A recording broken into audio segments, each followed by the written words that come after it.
Global भी negative था, सारा भी चीज़ नेगेटिव थी। तो आज हम पे सेटअप से बात कर लेते हैं और कैसे क्या रहा इन सब के ऊपर बात कर लेते हैं।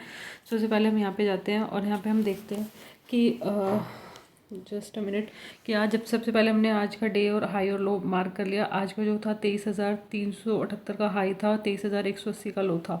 तो 23,378 का हाई था, तो आज की ऐसी रेंज बहुत कम देखने को मिलती है, इतनी ज़्यादा कम देखने को मिलती है। सपोज दैट ऐसी रेंज तुम्हें लगाओ 20 ट्रेडिंग सेशन होते हैं ना, तो 3-4 महीने में एक बार ये रेंज देखने को मिलती है। तो इसका था 180 का। जब तक मार्केट इस रेंज में है ना, पहले ही कैंडल में तो ना बाय करो ना सेल करो, और जैसे ही ये रेंज ब्रेकआउट हो तो ये पूरा का पूरा तुम्हें ये टारगेट मिल जाता है रेंज ब्रेकआउट के टारगेट के पास। ये निफ्टी में ये पूरा सेटअप रहा। ये रेंज पूरे दिन वेट करना होता है। यहाँ पे वेट का और पेशेंस का पैसा मिलता है। तो सारा का सारा वेट और पेशेंस का ही पूरा पैसा है इसमें। तुम्हारा जैसे कि तुम्हारी जैसी रेंज 23,180 की रेंज ब्रेक हुई और वहाँ पे पैसा मिल गया, सुबह से लेके शाम तक का कोई ट्रेड नहीं था यहाँ पे, कैसा भी ट्रेड नहीं था। बैंक निफ्टी में तुम यहाँ पे देख सकते हो, बैंक निफ्टी में तुम यहाँ पे देख सकते हो, बैंक निफ्टी में क्या रहा। बैंक निफ्टी थोड़ा सा, बैंक निफ्टी का नेचर है ये ट्रैप करने का।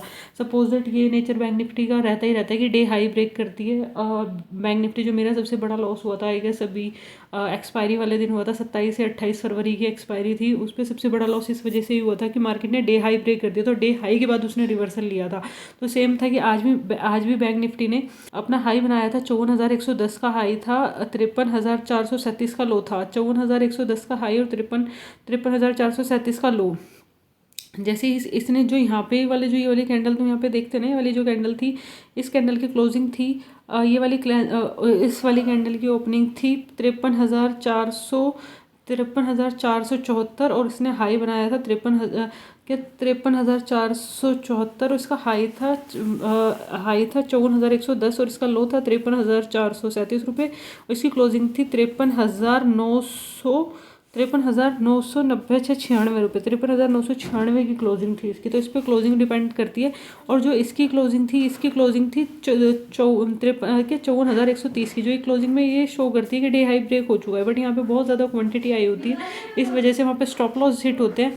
तो जिस तरह से, और जो हमारी जो कल की कंडीशंस बनती है, और ये कंडीशंस मैंने तुम्हें पहले ही बता दी थी। जब कल मैंने जो ट्रेड था वो नो ट्रेडिंग जोन था, इस वजह से था कि कोई भी पुट लेके जानी होती थी।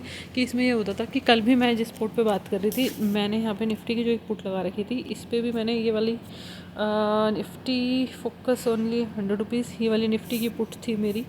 आई गेस ये वाली पुट थी 350 की पुट थी। 100 रुपये का भाव चल रहा था, क्योंकि कल इसका भाव गिर ही नहीं रहा था यहाँ पे। और जैसे ये गैप अप ओपन हुई और अच्छा खासा प्राइस मिल गया, तो वहाँ पे तुम्हें कहीं ना कहीं, जैसे एक लॉट है तुम्हारा 100 रुपये, 6,500 रुपये का ट्रेड है। 6,500 रुपये का ट्रेड ले जाने में कोई प्रॉब्लम नहीं होती अगर तुम्हारे पहले से प्लान, रिस्क मैनेजमेंट, जब भी तुम्हारे बड़े गैप अप और गैप डाउन अकाउंट में क्रेडिट होंगे और लाइफ वहाँ से चेंज होती है। बट रिमूव दिस पॉइंट, हम इस पॉइंट पर बात करते हैं। तो यहाँ पे हमारी कल की कंडीशन रहेगी, मैं यहाँ पे पूरी तरह से यहाँ पे हम पूरा वन डे में जाते हैं। तो यहाँ पे तुम यहाँ पे ये चीज़ें देख सकते हो कि बड़ा गैप यहाँ पे, मतलब यहाँ पे गैप अप, और यहाँ पे एक डब्लू टाइप का एक काइंड ऑफ डब्लू पैटर्न एक आपको यहाँ पे देखने को मिल सकता है। एक डब्लू पैटर्न के हिसाब से देखने को मिल सकता है। अगर मार्केट गैप डाउन ओपन होता है तो हम कॉल साइड की पोजीशन बनाएंगे। अगर मार्केट यहाँ पे कंसोलिडेशन करता है और डे हाई ब्रेक करता है तो भी कॉल साइड की पोजीशन बनाएंगे। हमारी 4 कंडीशन हमारी कॉल साइड की रहेंगी, एक कंडीशन हमारी पुट साइड की रहेगी। पुट साइड की कंडीशन हमारी क्या रहेगी, मार्केट कंसोलिडेशन करता है और रेंज ब्रेकआउट करता है तो हम 100 या 200 रुपये का पॉइंट का टारगेट लेंगे, उससे बड़ा पॉइंट का टारगेट नहीं ले सकते। और सेम स्ट्राइक प्राइस पे 100 रुपये वाले भाव पे लेंगे। और नहीं तो कल का हम दिन अवॉइड कर देंगे तो हमारा कुछ आएगा नहीं, तो कुछ जाएगा भी नहीं घर से। तो हमें यहाँ पे कि हमें अपने सारी चीज़ें कैसे ठीक करनी है, हमारी ये 3 कंडीशंस पे काम करना है। तीनों कंडीशंस हमारी बाइंग साइड की है और एक कंडीशन हमारी सेल साइड की है। That's it. हमें सिर्फ ऑब्जर्वेशन करनी है, deep observation, then you can grow more. And thank you so much for watching.